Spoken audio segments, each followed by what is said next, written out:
J'ai beaucoup travaillé sur des sites et j'ai vu beaucoup de choses. J'ai travaillé notamment pour des musées, le musée de Berlin notamment, le British Museum. J'ai travaillé pour le Louvre. J'ai travaillé euh, pour certains musées qui sont moins connus, notamment en Turquie. Et quelque part, je me suis rendu compte qu'il y avait énormément de pièces qu'on nous cache. Ou même si on ne nous les cache pas, on ne les diffuse pas parce qu'elles elles vont pas dans le sens des théories établies.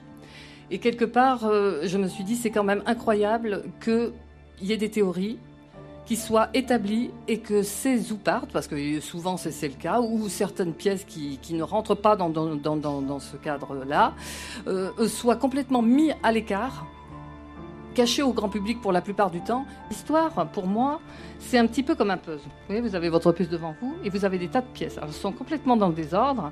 Et là, il faut les remboîter les unes avec les autres. Si au bout du compte, vous avez quand même un schéma qui, bon, une image au bout du compte qui tient la route, qui veut dire quelque chose, à ce moment-là, vous pouvez dire, bah, je m'approche de la réalité. Maintenant, à l'heure actuelle, moi je suis désolée, mais l'histoire comme on nous la présente dans nos livres scolaires, eh ben, si vous les prenez les pièces, elles sont carrément dans le désordre. Là, je peux vous dire, c'est n'importe quoi.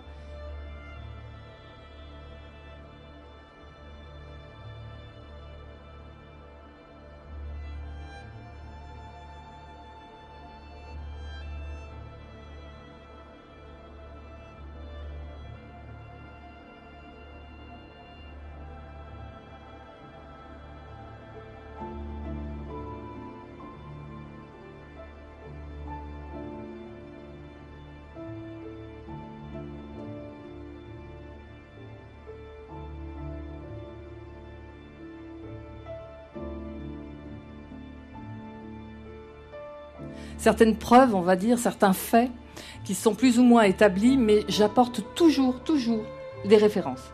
Donc à chaque fois, vous allez vous dire peut-être qu'elle exagère, mais vous allez pouvoir voir des références dans ce livre qui émanent du CNRS. Donc je veux dire, je ne l'ai pas inventé.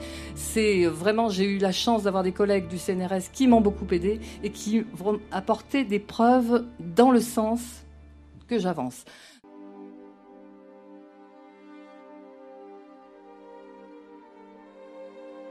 C'est vrai qu'en tant que scientifique, c'est très difficile à dire, mais que je pense que quelque part, un pan entier de notre humanité a disparu quelque part dans les limbes de l'oubli.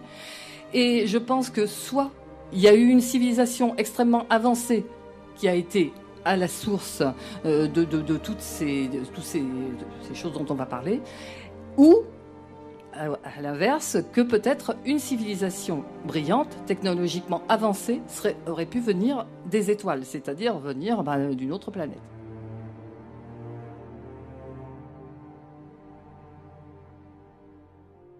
On pense qu'Anki, c'est pour être le dieu Ptah, puisque c'est le dieu de la connaissance. Et puis il y a Horus, etc. Donc quelque part, on retrouve un petit peu les mêmes dieux sous une autre forme.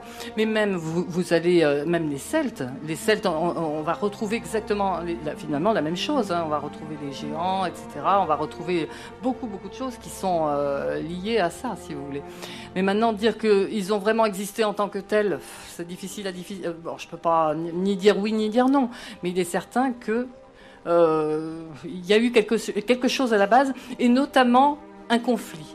Toutes les civilisations, quelles qu'elles soient, ont dans leurs mythes, les mythes fondateurs, c'est-à-dire c'est les mythes qui ont fondé notre histoire, hein, on va dire, quelque part, il y a toujours, ça revient sans arrêt que les dieux reviennent des étoiles. Donc quelque part, je me suis dit, on peut pas faire abstraction de tous ces mythes et se dire ça n'a pas existé. Donc j'ai écrit ce livre en disant, eh ben peut-être ma propre conviction que il se pourrait bien. Alors je me trompe peut-être, mais je dirais que l'homme pourrait bien avoir été génétiquement modifié.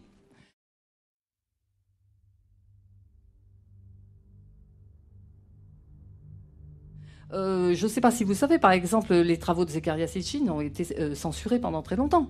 Il n'y avait pas moyen de les trouver en France, passé un temps, donc ils ont été censurés. Et quelque part, il y a beaucoup d'organismes, et je vais peut-être me faire des ennemis, mais il est un fait qu'au niveau des religions, ce n'est pas tellement bien vu de dire que quelque part, il pourrait y avoir une manipulation de notre génome humain, et de dire que finalement... quelque part au niveau de la religion, on dérange. Donc en dérangeant tous ces gens-là, quelque part, il est bien possible qu'il y ait eu peut-être des complots, des choses comme ça.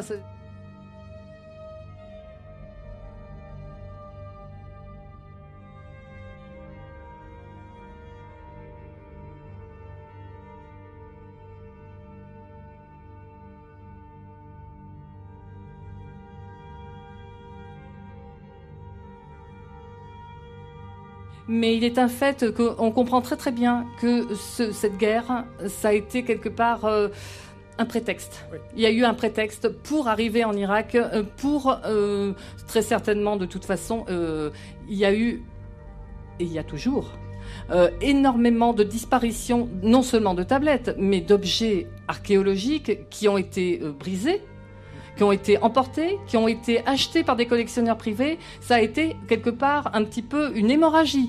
Et à l'heure actuelle, on essaye vraiment de faire... Mais c'est extrêmement difficile.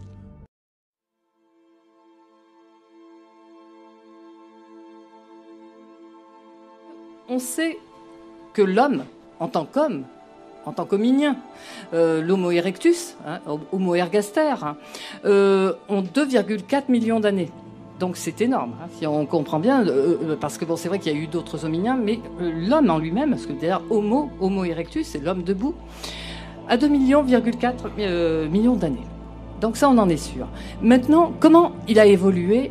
Ça, il a évolué tout doucement, donc c'est comme avec, on ne parle pas du chaînon manquant et tout ça, mais c'est vrai que bon, il a évolué. Et puis un beau moment, on va trouver, il y a 200 000 ans, donc c'est beaucoup plus court, va apparaître ce qu'on appelle Homo sapiens. Mais attention, c'est pas Homo sapiens moderne, c'est pas nous. C'est Homo sapiens archaïque ancien. Parce que Homo sapiens, il se divise en sous-branches. Donc ça, il y a 200 000 ans. Bon, là, à ce niveau-là, on ressemble un petit peu, c'est vrai que quelque part, l'évolution est passée un peu par là, mais on ressemble encore un petit peu à Homo ergaster, donc tous ces gens-là. 100 000 ans vont passer, et là, on va arriver à vraiment se modifier, et là, on va arriver à ce qu'on appelle l'Homo sapiens archaïque récent. Alors, celui-là, il est un petit peu différent parce que, bon, il s'approche davantage de nous, il y a encore de la marge, il est encore loin d'avoir toutes nos capacités cognitives, par exemple, ou même notre encéphale, il n'a pas la possibilité du langage encore, donc il y a encore beaucoup de marge. Et puis, il y a 50 000 à 30 000 ans, alors là, on ne peut pas vous donner une... Là, c'est carrément... c'est le bouleversement total. On ne comprend pas comment c'est possible, parce qu'à l'heure actuelle, il n'y a aucun historien qui va vous expliquer, vous dire qu'est-ce qui s'est passé à ce moment-là. Alors je me suis posé la question, je me suis dit, pourquoi il y a 50 000 ou 30 000 ans, l'homme va complètement changer? C'est-à-dire que là, il va avoir des capacités cognitives importantes, il va maîtriser son environnement, il ne va plus le subir, et là, il va vraiment arriver à faire des... Et on appelle ça, nous, en tant qu'historiens, c'est la révolution néolithique. Révolution, pourquoi? Parce que c'est ce qu'on appelle le Big Bang du cerveau. Je ne sais pas si vous en avez entendu parler, très certainement. Là, on change complètement. On est complètement différent. Mais à cette époque-là, on n'était pas tout seul. Puisqu'il y a une autre race qui s'appelait Néandertal, qui évoluait sur la planète en même temps qu'Homo sapiens. Et il y a des gens qui ont fait des études très fouillées sur cet homme de Néandertal. Et on s'est aperçu que l'homme de Néandertal n'avait pas ni nos capacités cognitives, ni la capacité de langage que nous avons. Donc on s'est rendu compte qu'il manquait un gène. Et ce gène, on l'a retrouvé, il s'appelle HAR1F, c'est un petit peu... bon, c'est pas terrible, mais enfin bon, on l'aura trouvé que ça. Et on s'est rendu compte que nous l'avions ce gène, mais Néandertal ne l'avait pas. Et nous avons eu pourtant le même temps d'évolution. La même chose, exactement, hein, puisqu'il existait, et Néandertal a disparu, et pas nous. Bon, ça, maintenant, pourquoi, on n'en sait rien. Mais chose est sûre, on se rend compte que le laps de temps d'évolution seul ne suffit pas. Il y a eu autre chose. Nous, on a eu ce gène en plus qui a apporté ce Big Bang du cerveau. L'homme de Néandertal, lui, ne l'a pas eu. Et maintenant, pourquoi? Voilà. Maintenant, cette question-là, moi, je me la pose dans mon livre.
Si vous voulez, quand Enkidu a un rapport sexuel avec cette courtisane et qu'il va changer complètement, je pense que c'est un rappel ni plus ni moins à cette hybridation. C'est-à-dire que les dieux vont faire de l'homme primitif, quelque part, un homme développé. Et là, à plusieurs reprises, dans l'épopée de Gilgamesh, il est dit, maintenant, Enkidu, tu es comme nous, tu es comme un dieu.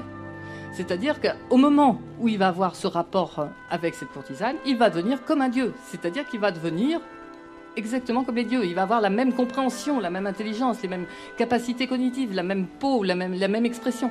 Donc, quelque part, je pense que ce fameux mariage, je pense, moi, c'est ma conviction. Je ne vous dis pas que j'ai des preuves et que c'est ça, mais je pense que ça pourrait commémorer le tout premier hybride.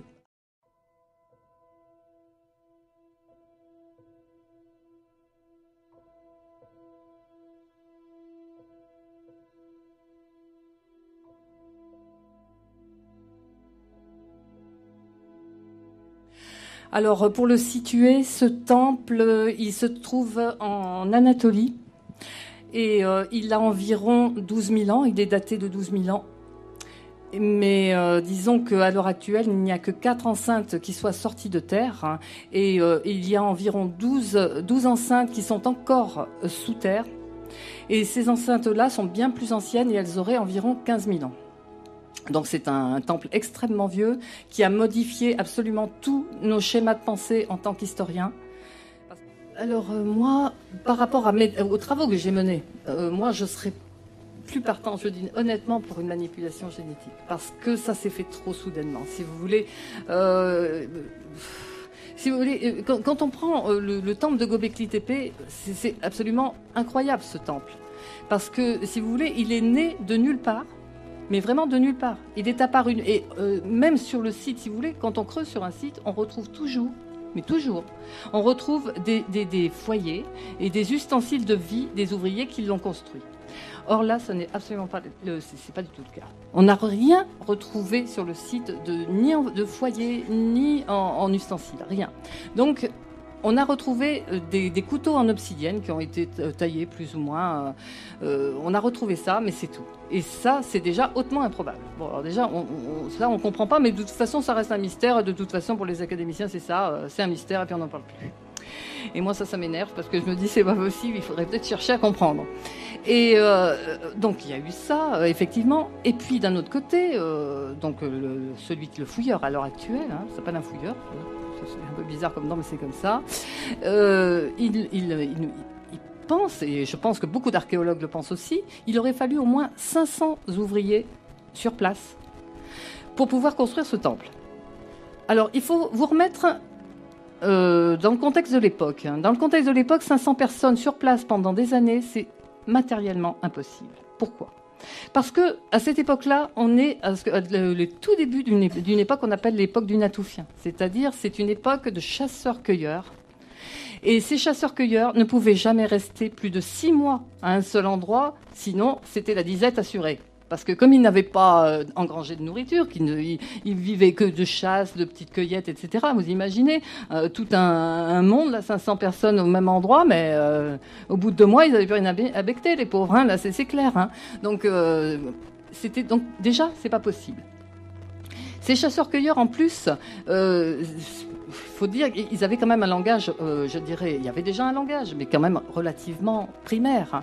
Donc pour établir un temple de cette ampleur, parce que c'est un temple très important, il faudrait quand même déjà qu'ils puissent se propulser dans le futur, pouvoir avoir monté des plans, pouvoir avoir une cohésion du groupe.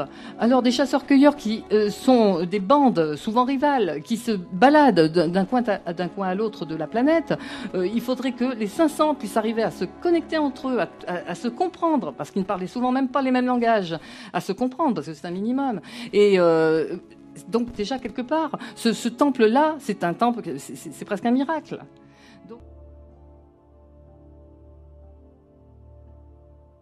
Les Sumériens. Les Sumériens, c'est la toute première civilisation qui est apparue sur Terre. Et on ne sait absolument pas rien de son origine. Bon, c'est vrai, on cherche, on se dit d'où est-ce qu'ils peuvent venir, de l'île de Bahreïn ou ailleurs. À l'heure actuelle, on n'a pas de réponse. Et moi, je pense très sincèrement que cette civilisation, elle n'est pas née de nulle part. Elle n'est pas née comme ça. Il y a eu une proto-civilisation. C'est-à-dire qu'avant l'écriture, hein, donc avant le 4e millénaire avant notre ère.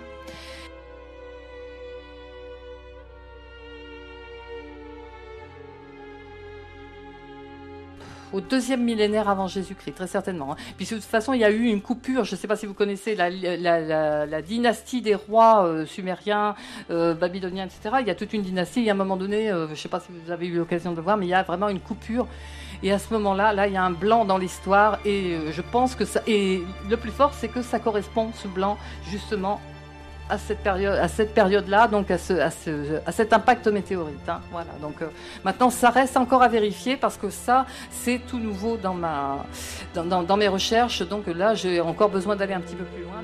Je pense que quelque part, on a une guerre qui a été menée vraiment au tout début des âges, hein, et que cette guerre, on la retrouve dans la Genèse, on la retrouve à plein d'endroits. Alors, à ne pas confondre avec la guerre dont je parle dans mon livre, et qui s'est parodise en moins 1700 avant Jésus-Christ, et qui a touché Sodome et Gomorrhe. Alors ça, c'est autre chose. Ça, c'est la fin des Anunnaki. Là, on est bien après. Hein.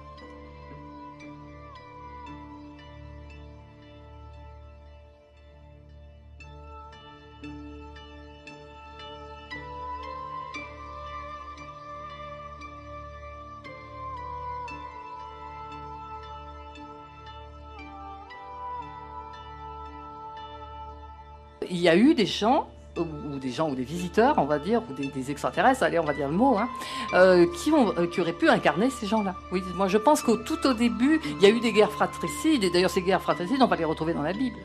Donc les derniers géants de la Bible, c'est ça, hein, c'est la fin des Anunnaki, ni plus ni moins. J'en parle dans mon livre. Hein. Mais il est certain que il y a eu quelque chose à la base, et notamment un conflit. Et ce conflit, on va le retrouver dans la Genèse.